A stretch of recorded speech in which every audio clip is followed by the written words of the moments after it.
দীঘল কেপচিকাম কিটা ধুই শুকানকৈ মুছি মাজতে ফালি গুটি গুচাই ললো। ইচ্ছা কৰিলে আপোনালোকে গোটাকেও ৰাখিব পাৰিব। মই এনেদৰে 4টা গুটি গুচাই ললো।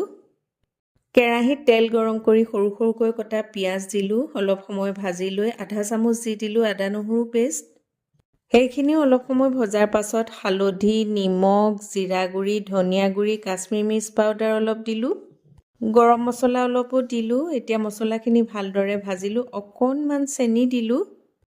তেল বিৰিঙি লোৱাকে মছলাখিনি ভাজি লোৱাৰ পাছত গেছটো অফ কৰিলো। ডাঙৰ চামুচেৰে 3 চামুচ দৈ দিলো। গেছটো অন কৰিলো। এতিয়া মিডিয়াম ফ্লেমত তেল বিৰিঙি যোৱালৈকে ভজাৰ পাছত অলপমান দি দিলো পানী।